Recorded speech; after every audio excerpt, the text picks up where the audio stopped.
Você ouve agora Palavra do Coração.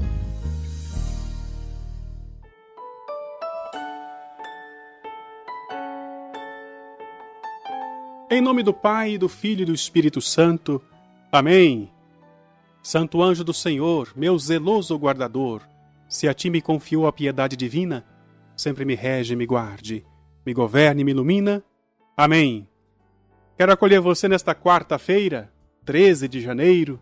É bom estar com você novamente no programa Palavra do Coração. Eu até falei para você ontem que era o penúltimo programa, mas eu acho que nós precisamos fazer um pouco mais de reflexão. Então vai ser hoje, amanhã e depois de amanhã para encerrar nosso exercício espiritual deste começo de ano 2021.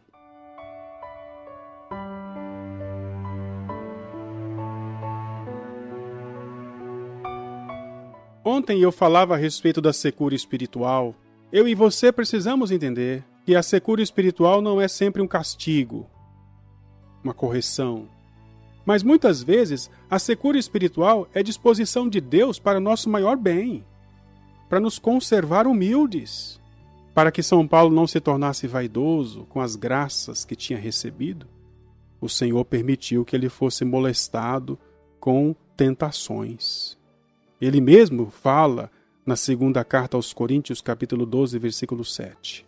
E para que a grandeza das revelações não me exaltasse, me foi dado um espinho na carne, um anjo de Satanás para me esbofetear.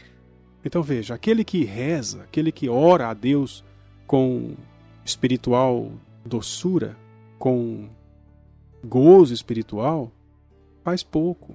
A pessoa que quando eu pergunto, por que você vai na igreja? Eu vou porque eu sinto uma paz.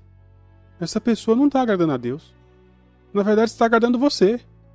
Por que você vai à missa? Eu vou na missa porque lá na missa eu sinto uma alegria tão grande. Então você não está indo à missa por causa de Deus. Você está indo à missa por causa da sua alegria. Isso não é maturidade espiritual, isso não é agradar a Deus.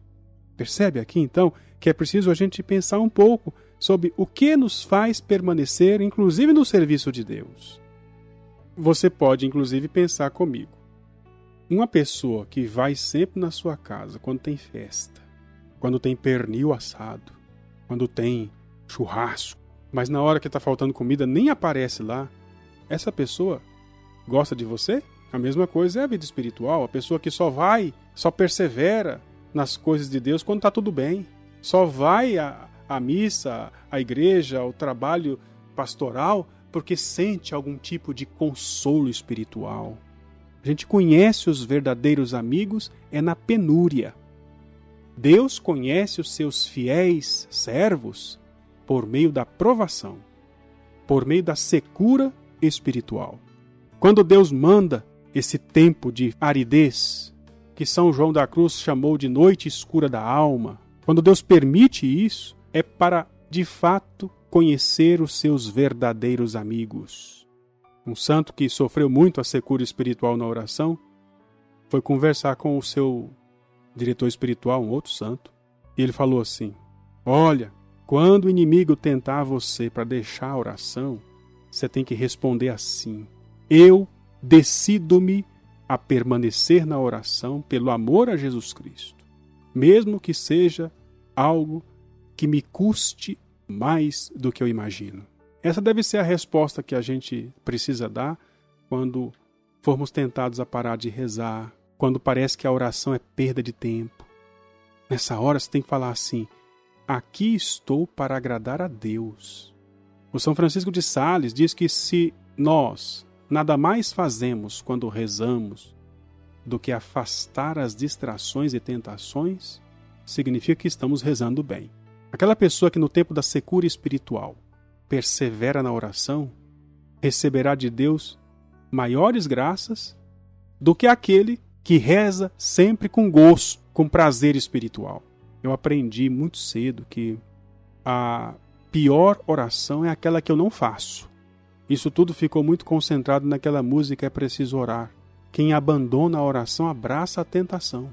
Um padre contou que um certo sujeito se confessava que, pelo espaço de 40 anos, nunca experimentou consolação espiritual quando rezava, mas que mesmo assim rezava conforme aprendeu da sua mãe. Ele se sentia tão fraco, tão incapaz de fazer uma obra boa. A pessoa que age assim está caminhando na santidade. São Boaventura diz que muitos que durante a oração não têm a tentação que desejam, servem mais a Deus do que outros que a conservam, porque esta falta os obriga a serem mais zelosos. Quando você tem tudo, quando tudo acontece do jeitinho que você quer, você acaba ficando relaxado. Você acaba pensando que achou o que procurava. Se Deus permite que eu e você passemos por tentações, tentação contra a pureza, contra a virtude, não devemos reclamar. Devemos aceitar aquela provação como oportunidade de demonstrar a Deus o nosso amor. Lembra de São Paulo? Citei o exemplo dele agora há pouco. Ele dizia que rezou muitas vezes pedindo a Deus para afastar aquela tentação. Qual foi a resposta de Deus para São Paulo? Está lá na segunda carta aos Coríntios, capítulo 12, versículo 9. A minha graça te é suficiente. Noutra tradução, basta-te a minha graça. A graça de Deus é suficiente, inclusive se nós estamos passando por terríveis provações. Basta-te a minha graça. Foi a resposta que Deus deu a São Paulo. E assim, quando Deus não nos concede a graça de vivermos libertos das tentações, a gente tem que rezar assim: Senhor, pode fazer, permita o que o Senhor quiser. A tua graça me é suficiente. Mas ajuda-me, Senhor, para que eu não perca a tua graça. Perder a graça de Deus é viver na desgraça. Por isso Deus deixou o sacramento da reconciliação. Se na hora da tentação, na hora da dificuldade você caiu, confessa, porque você precisa da graça. E quando você permanece no pecado, permanecer no pecado significa permanecer na desgraça. Não são as tentações, mas o consentimento na tentação que vai nos privar da graça. São Padre Pio dizia: eu não posso impedir que a mosca pouse na minha pele, mas eu posso impedir que a mosca bote ovo.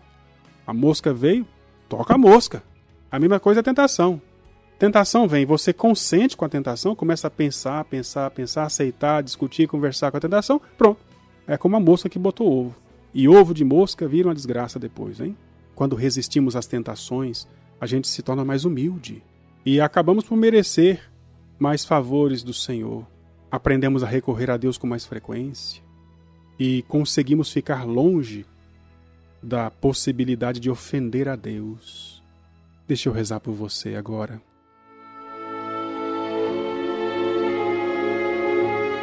Querido Deus e Pai, quero nesta hora colocar nas Tuas mãos a minha inteligência, a minha vontade, os meus sentimentos. Senhor, quero aprender com o testemunho dos santos a suportar tudo por amor a Vós.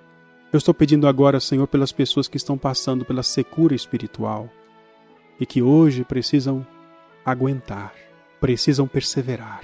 Quero pedir, Senhor, que a potência da Tua bênção visite estes meus irmãos e irmãs, para que agora sejam fortalecidos para perseverar na fidelidade a Ti. Em nome do Pai, e do Filho e do Espírito Santo. Amém.